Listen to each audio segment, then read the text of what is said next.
to the second installment of the 2017 Buffalo Trace Antique Collection reviews.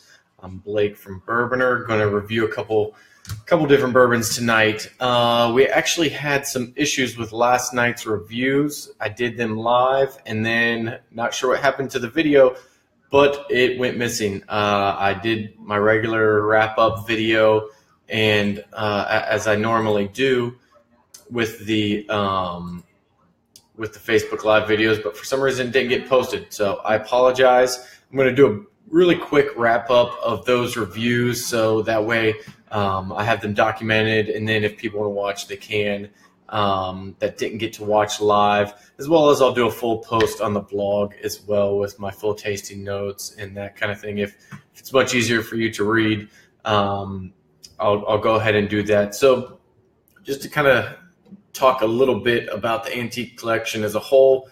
As most know, it is the once-a-year release from Buffalo Trace, 5 different whiskeys, started back in 2002, has kind of evolved a little bit since then, it started back in 2000 originally with just the Sazerac 18 year, I guess it was, an Eagle Rare 17 and Weller 19.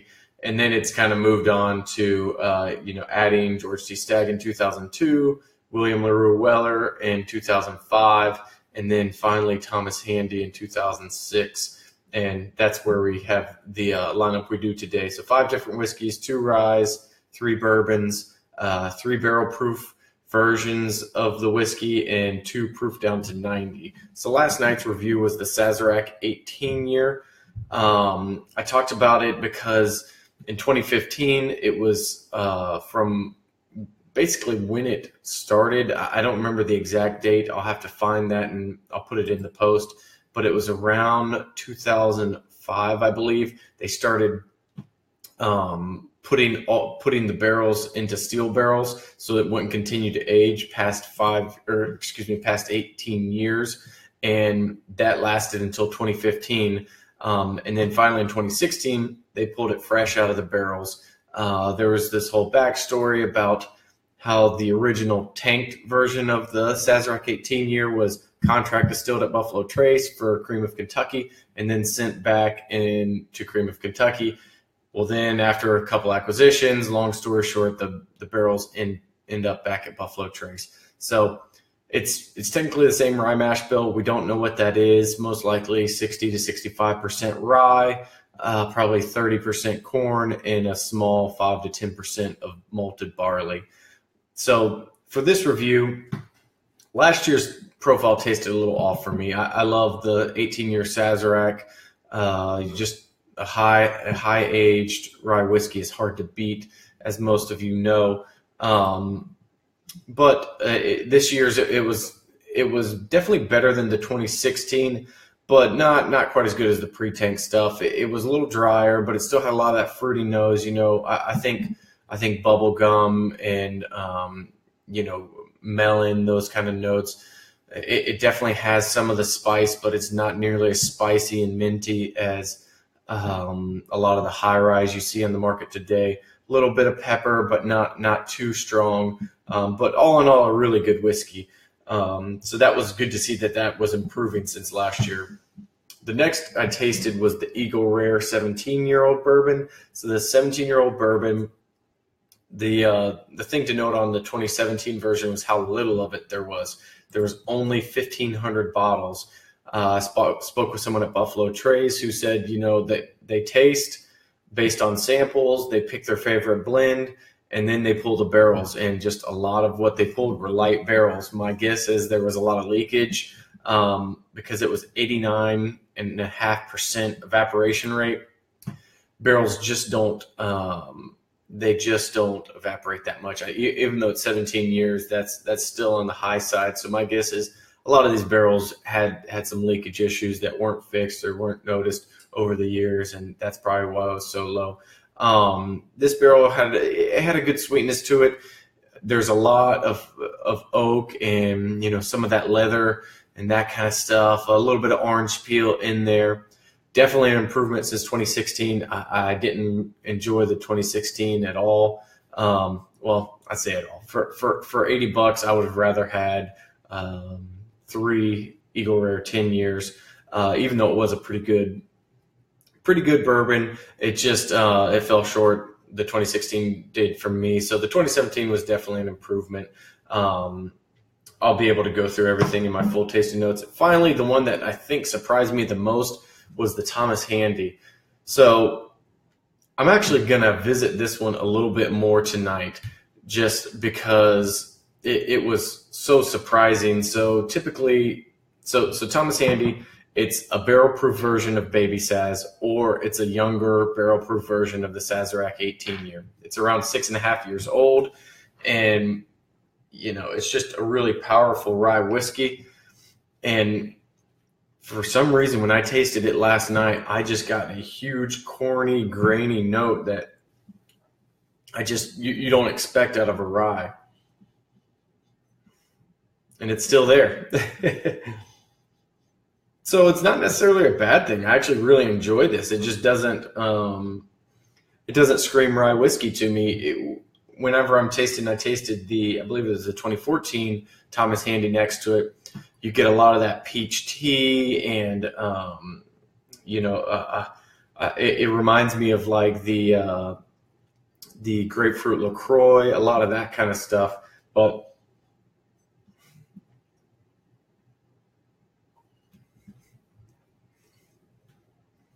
it's definitely opened up some. I get good heat.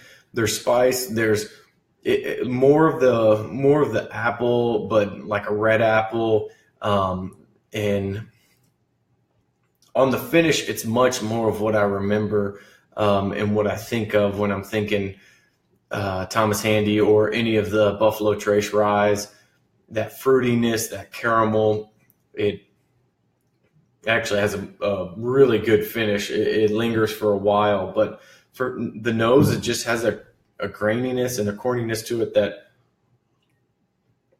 is still a little surprising. Not a bad thing. I think that's the interesting part of the whole Buffalo Trace Antique Collection is if you think of it like a vintage, they're going to change year to year. Yeah, they stay in a similar profile. There'll be a similar age. There'll be all that kind of stuff. But it's a vintage, it's just going to be different because from wherever they pulled the barrels in the warehouse that year, whatever it may be, the different climate seasons, these barrels were exposed to a different seasons than barrels 5 years ago. Maybe there were some colder winters, some hotter summers, whatever it may be.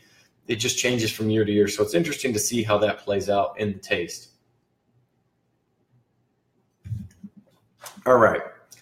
Let's see. First question, how rare is the Stag Junior? Not that rare. It depends on the state you're in. Most, you can find it on the shelf with a little bit of work. And the key is not to pay too much over retail because there's still a lot of guys online selling it around $50, $60. So if you can find one that's close so you don't have to ship, that's usually your best bet. Let's see. So you think they're a good bourbon? Yeah, really good bourbon so far. All right. I'm going to start with the William Larue Weller. So I thought I had a bottle of this still somewhere, but I don't. So I don't have anything to taste it next to, but I think my whole bottle, we did like a Buffalo Trace Antique Collection lineup of 3 full years or something one night, and I think that's where the rest of my bottle went. And so, as most of you probably know, the Weller brand, it's a wheated bourbon, meaning most bourbons are made up of corn, rye, and barley. This is corn, wheat, and barley. Everyone knows Pappy. Yes, it is the same mash bill as Pappy. It's the same producer, Buffalo Trace. It's 12 years, so it's basically barrel proof Van Winkle Lot B. I don't like to think of it like that because I like to think of Lot B as watered down William Larue Weller. But so that's the deal. Van Winkle's, they source all their bourbon from Buffalo Trace now. And, from what I've been told, Van Winkles go in. They get to select their different barrels. They have that. A lot of the honey barrels, I guess, are probably going into William Larue Weller as well. And then it kind of goes to the Weller 12, all that kind of stuff.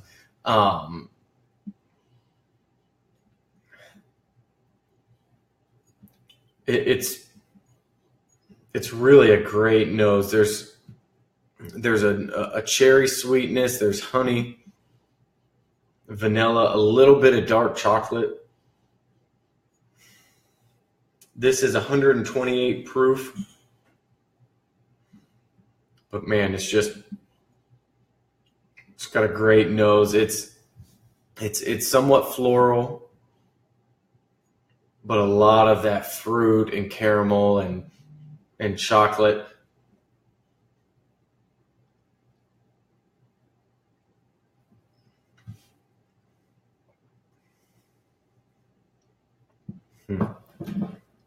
I mean, there's nothing wrong with this bourbon. You got a 12-year-old barrel proof, uncut, unfiltered, wheated bourbon. It's just really good. It's honey, it's fruit, but not like an acidic fruit, more like a dark cherry or like a dried apricot, that kind of thing. But then the finish has a little bit of the herbally note, a little bit of dark chocolate.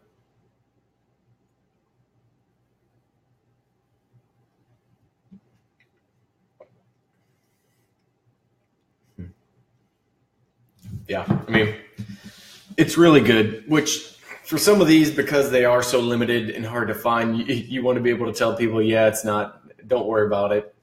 You don't waste your time, but this is a great bourbon. The good news is for 2017, the William Larue Weller had a much higher bottle count. It is at, let's see, 19,000 bottles. So that's a drastic improvement in the last couple of years. Let's see, 2014, it was at about 3,900. Then in 2015, it went to 7,700. Then almost doubled in 2016 to 13,000, and then had a significant increase by about 15 or 50% in 2017 to 19,000. So it's good to see that those are increasing. Whether or not they just Buffalo Trace saw the writing on the wall and started planning ahead, or some of these barrels that were allocated for Weller 12 are now going into the William Larue Weller. I don't know. I don't really care. It's really good bourbon, so it's good to see that there is a higher bottle count. My guess is that 12 years ago they were starting to stock away a little bit more, but the idea is per Buffalo Trace is to have more and more as the years go on. I know most of us would love to see the day when this stuff actually sits on the shelf or makes it to a shelf, but we're probably still a long ways off on that.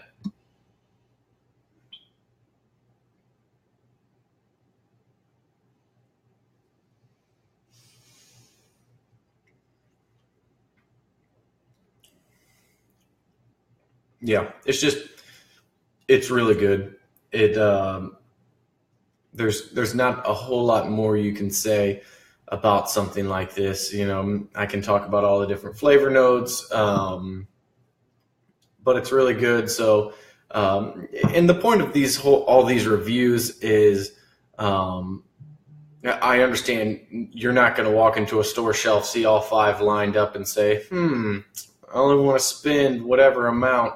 That just doesn't happen anymore. But there are a lot of people that do lotteries now. So if I like to at least give a review so okay, maybe I'll like this one better than this one. And if I'm given the choice of, hey, I can have one of these 3 bourbons, that's where I want to spend my money.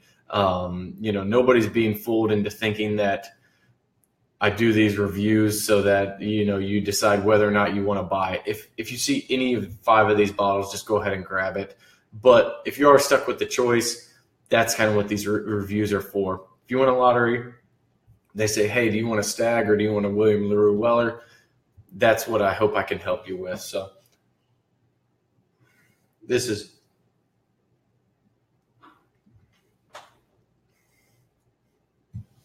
it does have the higher proof, shows a little bit on the finish. It gets a little tannic, a little hot, but that's okay. I mean, when you're drinking 128 proof bourbon, that's what you're expecting anyway. So it's good to see that. The MSRP is, I think it's $90, 85, $90, I think was in the press release. That's typically what it hangs around. All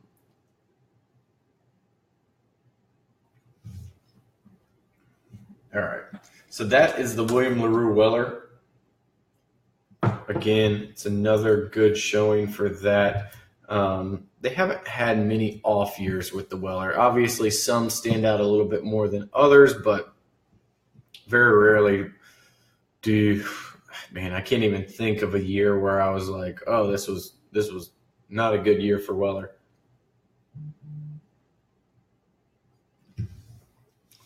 Michael, as far as Kentucky, if you go to the 2016 release map, I would check there on Bourboner because the usually releases around the same time. I want to say it's like first week in Kentucky or first week of October for Kentucky, but I don't remember exactly.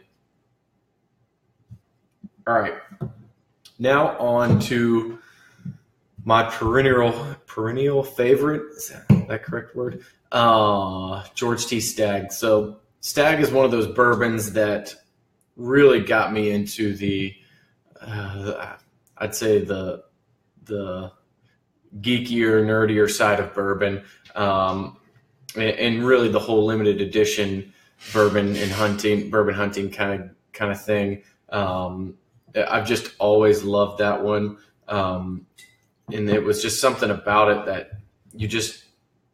whenever I was drinking it, there was no Stagg Jr. Elijah Craig Barrel Proof wasn't out. You didn't have these high proof older bourbons on the market. So there was literally nothing else like it. 15 years, 129 proof, 129.2 proof, and 15 years, 3 months. What is great news for everyone who loves bourbon in general, and especially those who love Stagg, is this year's release had 309 barrels and only a 54% evaporation rate, so around 38,000 bottles, which, if you're familiar with the Buffalo Trace Antique Collection, that's just unheard of. Like, I never thought I would see a number like that, at least for the next 5 to 6 years. Figured Bourboner would have been shut down by the time we saw Stagg in the 30,000 plus count. I think last year's total bottle release had like 37, or no, let's see, do quick math, about 40,000 bottles for the entire antique collection. And this year's Stagg has 38,000 bottles. So it almost engulfs the entire 2016 release with just the Stagg. And, everyone loves Stagg. So that it's always my go-to. If I'm given the option, I'll typically pick the Stagg, but see how this year stacks up.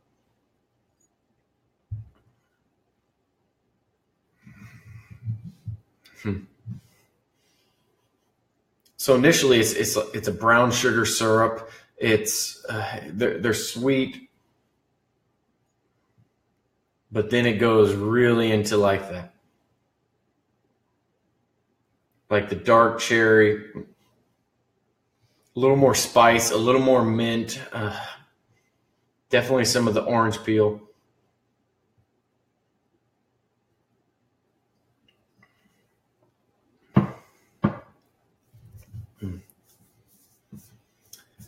It's really good.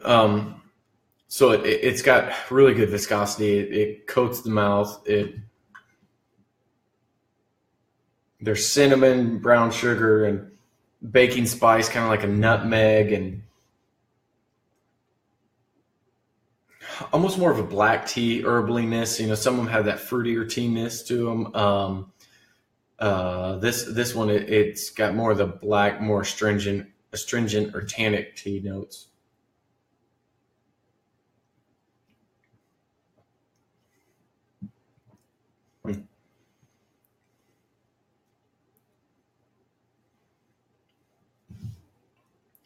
The finish is not quite as long as I would expect. It might have a little bit of water to this to proof it down a tad and taste it. The finish is, there's definitely some orange, a little bit of green apple that comes through. Not as much sweetness, a little more char, a little bitter, but not in a bad way. It just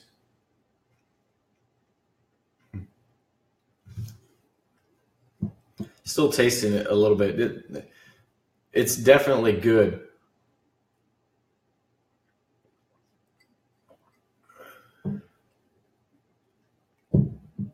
Good question, Michael. If they add a 6 bottle to the Buffalo Trace Antique Collection, which one?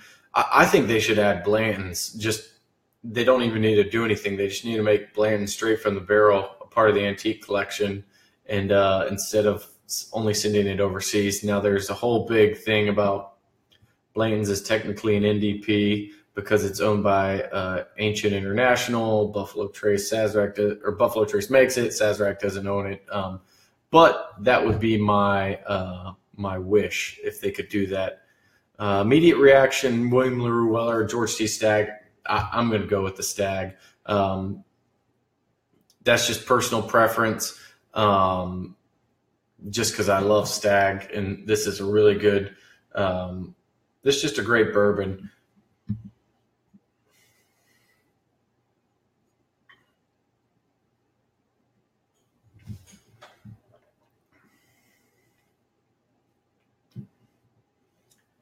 The water brings it down a little bit, more of like a fruit, like a blueberry cobbler kind of thing. I don't know. So I'm going to taste it against one of my all-time favorite Staggs and probably bourbons in general, which is the 2014 release of George T. Stagg.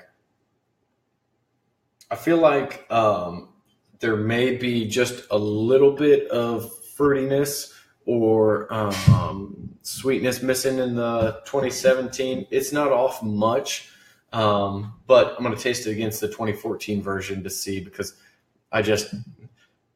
if I only had one bourbon, that would probably be it. So.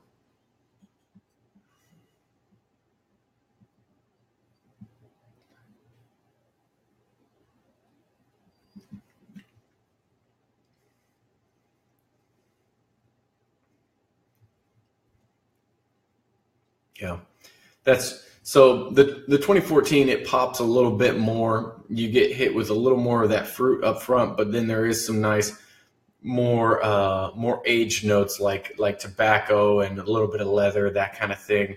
I think balances out a little bit of the sweetness. There's still a lot of the good sweetness up front, but just has a little more body to it. Yeah, Chris, the next goal is to mix it with Sprite and see which makes the best bourbon and Sprite to really bring out the citrus flavor of the Stagg.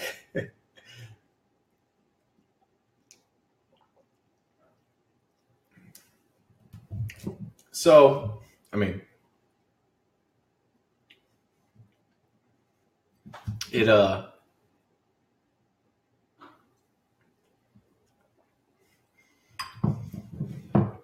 I just don't know that they'll top the 2014 Stagg. Now, there were a few other ones way back that were really good, but the 2014 Stagg is just pretty phenomenal. But this is a really good release. All in all, I think collectively it's a pretty good year for the entire Antique Collection series. I felt like the 2016 Stagg was just not very good. If we're grading on an Antique Collection scale, it was probably one of my least favorites in a long time for the George T. Stagg. I also felt last year's Sazerac 18 wasn't really on par, and maybe it was just because the mental side of knowing, hey, it switched from the tank stuff to the fresh barrels. I don't know what it is, but I felt like it was a little off. As well as the Eagle Rare 17, I thought it was a little off in 2016. But this year, really the only surprise I got was the Handy, and now I'm interested to see others' reviews to see if it's just me or if I'm tasting something that others are as well, because it's not bad and it's really kind of interesting. It doesn't fit the profile that I think of when I think of a rye whiskey. It has much more graininess and a little bit of that corniness, almost that, like I said in last night's review, that you get in a lot of these Tennessee whiskeys that are coming out of Dickel. But who knows? Let's see, rank them all 1 to 5. So if I had to go 1 to 5, this is going to be tough. Excuse me. I'm probably going to put Stagg and Weller at the top. That's pretty easy. I'll go Stagg 1, Weller 2. Just because I'll probably still go Handy 3, Sazerac 18 4, and Eagle Rare 5. I always called Eagle Rare the Steve Kerr of the Antique Collection series, because even though it's number 5, it's number 5 in one of the greatest lineups of all time. So often overlooked until he became world championship head coach. I'm talking about Steve Kerr with the Bulls, of course, but still a great bourbon. But it's getting compared to some of the best releases each year. But that's probably going to be my list. So Stagg 1, Weller 2, Handy 3, Sazerac 18 4, and then finally the Eagle Rare 17. Any other questions anybody has about how we're going to do the maps or anything like that? Jordan was better than Kerr. Well, of course, but that's like I said, Jordan's the best player of all time. So, I believe they do sell Blanton straight from the barrel in Japan.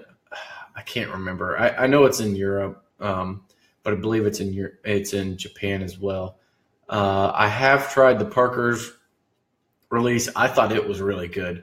What I liked about that one is it was kind of taking all these different twists and turns, and hey, this year it's finished, this year it's a malt, this year it's and they said this year we're just going to release really good bourbon, and I feel like they hit that. And whenever Heaven Hill hits their sweet spot of barrels, it's really tough to beat. Probably one of my all-time favorite bourbons comes from Heaven Hill, but that's a whole different animal, and it goes to raise money for Parker and their work with ALS. So that's I always like that release. No info on Pappy yet. Probably got another month before we start seeing all that. What's your favorite barrel proof as a daily drinker? Man, who's drinking barrel proof daily? Probably Elijah Craig 12-year, barrel proof would be my favorite go-to daily, just depending on if you can get it or not.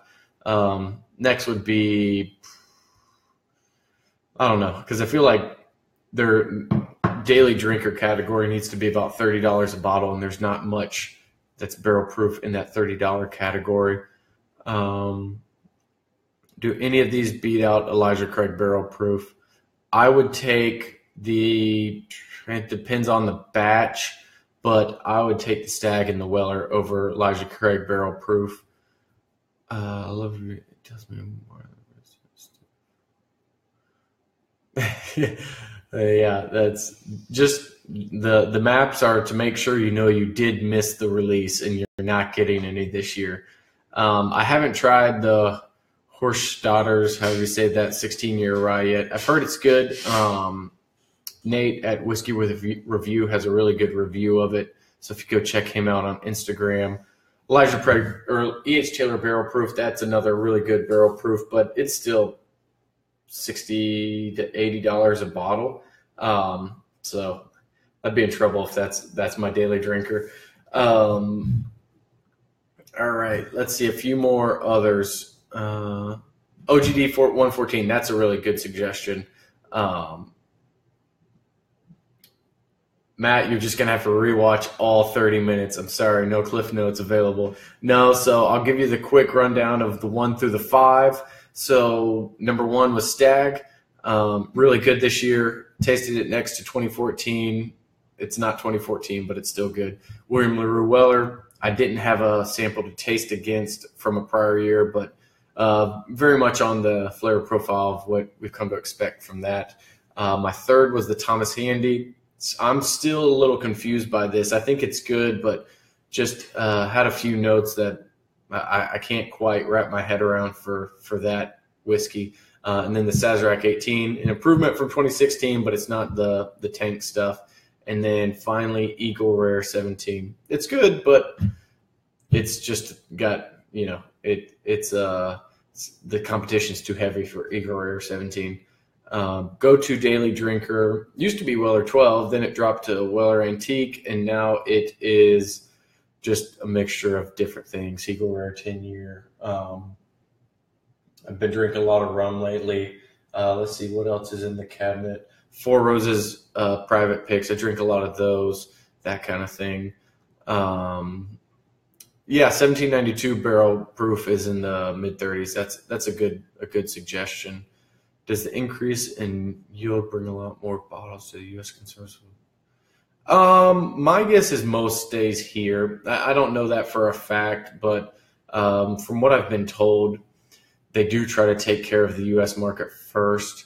A lot of these foreign markets are still growing, so they can send Buffalo Trace and people go crazy for that. They don't even need to send Pappy or Stag over there. Now, some will go overseas, but my guess is still large percentage goes stays here in the U.S. Let's see. Rare Breed, that's a really good choice, actually. That Rare Breed has been one of my favorite daily drinkers for a long time. I still am not convinced that it's barrel proof, but that's a discussion for another day. Thanks for great review, no problem. Thanks for watching, guys. Let's see the OBSV.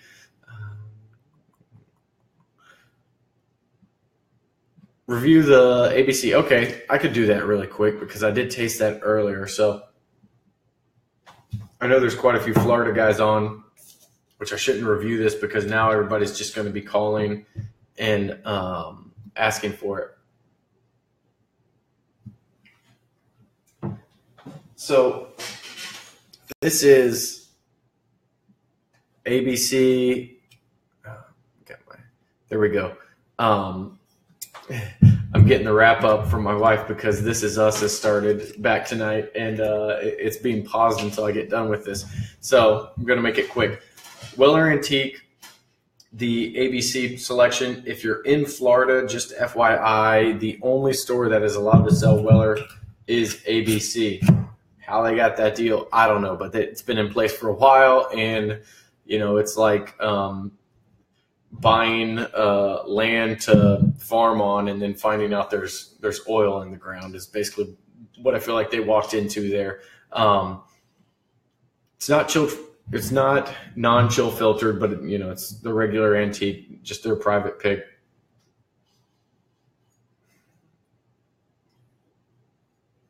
It's brown sugar. There is a little bit of spice, but it's more cinnamon. It almost has like a brulee or like a creme brulee because there's like a creaminess to it, but it's that good sugar note. A little bit of fruit, but more like a plum, like a soft fruit nose.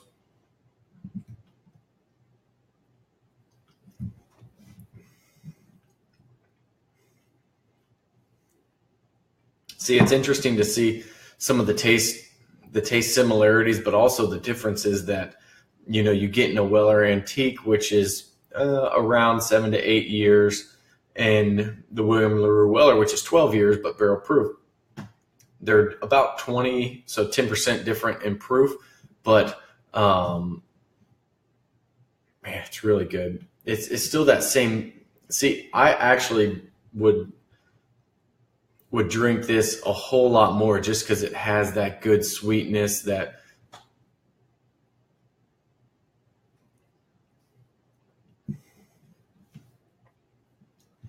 Yeah, it's got that good chew to it, that caramel and brown sugar and syrup. Not quite a maple syrup because I feel like it is balanced, but it's just really good. So if you're in Florida and get a chance to check it out, go ahead and do that. Chris Haynes makes a good suggestion. Evan Williams White Label, often overlooked, but there are a lot of good bottom shelf bourbons out there. A lot of people lucked into the ABC Weller today. Not as much Serrano Pepper tonight in my reviews. I let that one go, and I'm kind of glad the video got lost. Let's see. All right, I think that's going to be it for tonight. I appreciate everyone tuning in. If you have questions, I'm going to make sure that I save this video, so hopefully that the comments will pop back up, and I'll try to get to them if they haven't been answered in the video. But if not, thanks again. We'll continue to do this, and everyone have a great night.